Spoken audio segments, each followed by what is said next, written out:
Back in the day, we used to have audio cassettes, and that's how we listened to music on demand. And because of this audio cassette, it took me to Palmyra, New York. For the first time, I visited the Sacred Grove.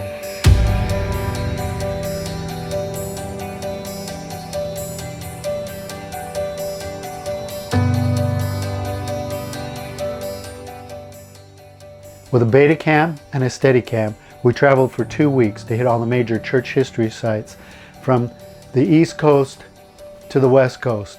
And we traveled to Palmyra, New York, home of the Joseph Smith Sr. farm. And in that Sacred Grove, we dramatized the first vision. These were dramatized audio tapes that were very well done, but now we were putting them to video. And this was my first experience in the Sacred Grove. I knew that the things that happened there were sacred and truly did happen.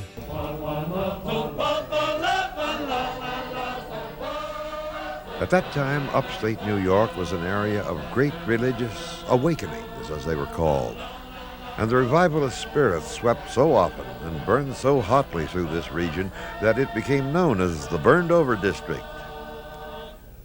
Joseph Smith Jr. stood aloof for much of the emotional fervor, but questions were forming in his own heart. Sometime in the second year after our removal to Manchester, there was in the place where we lived an unusual excitement on the subject of religion. As the various religions contended for converts, bitter feelings sprang up, each sect using the scriptures to prove its doctrine and discredit the teachings of others. In the midst of this war of words and tumult of opinions, I often said to myself, what is to be done? Who of all these parties are right, or are they all wrong together? And if any one of them be right, which is it? And how shall I know it? While I was laboring under the extreme difficulties caused by the contests of these parties of religionists, I was one day reading in the Epistle of James, 1st chapter and 5th verse, which reads, "If any of you lack wisdom, let him ask of God, that giveth to all men liberally, and upbraideth not, and it shall be given him." Never did any passage of Scripture come with more power to the heart of man than this did at this time to mine. It seemed to enter with great force into every feeling of my heart.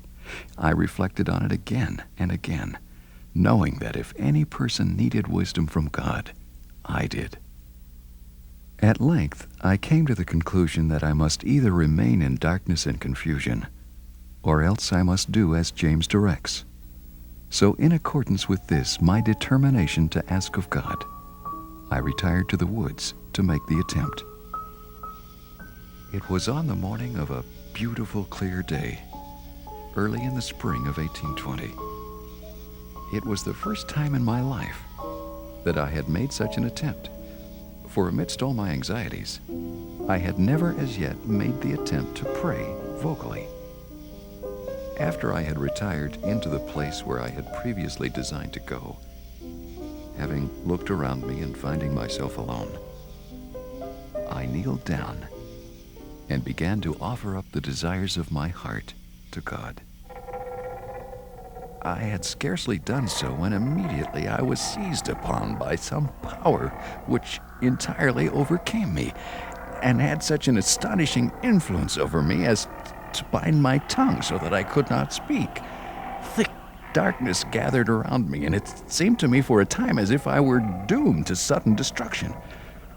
But exerting all my powers to call upon God to deliver me out of the power of this enemy which had seized upon me, and at the very moment when I was ready to sink into despair and abandon myself to destruction, not to an imaginary ruin, but to the power of some actual being from the unseen world, who had such marvelous power as I have never before felt in any being, just at this moment of great alarm, I saw a pillar of light exactly over my head, above the brightness of the sun, which descended gradually until it fell upon me.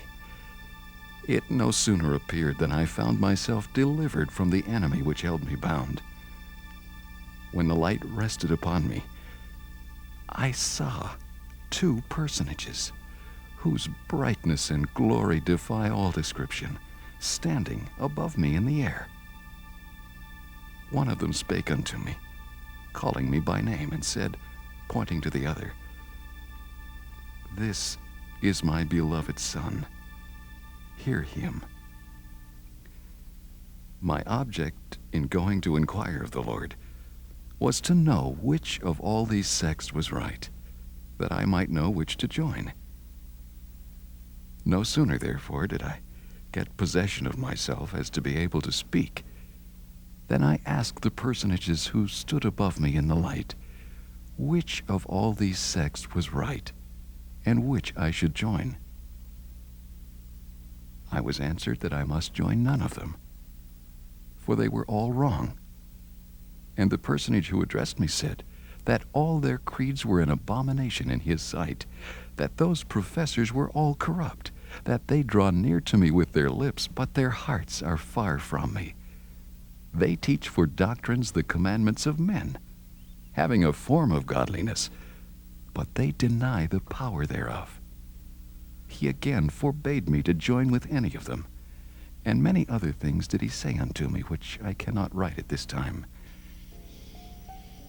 When I came to myself again, I found myself lying on my back, looking up into heaven. When the light had departed, I had no strength, but soon recovering in some degree, I went home. And as I leaned up to the fireplace, Mother inquired what the matter was. I replied, Never mind, all is well. I had actually seen a light, and in the midst of that light, I saw two personages, and they did in reality speak to me. And though I was hated and persecuted for saying that I had seen a vision, yet it was true. I knew it, and I knew that God knew it, and I could not deny it, neither dared I do it. At least I knew that by so doing, I would offend God and come under condemnation. I know what happened in the sacred grove is true. Joseph Smith indeed saw God the Father and His Son, Jesus Christ. How do I know? The Spirit has witnessed it to me. You don't have to go to the sacred grove to know that. But I have had my own sacred grove experience when I read the Book of Mormon for the first time, totally on my own, and when at the end I exercised Moroni's promise that if I would read this and pray about it with real intent, I would know that it was true. And the Spirit has borne witness that the Book of Mormon is true, that the prophet Joseph Smith saw what he saw. And we know, and we celebrated when this happened, that God the Father appeared to Joseph Smith and introduced His Son, Jesus Christ. And that we know that they're two distinct personages. God answers prayers, and that He loves us and has ushered in the restoration of the gospel of Jesus Christ as has been prophesied. And I tell you with my own conviction that I know these things are true. Joseph Smith saw what he saw, and I believe it.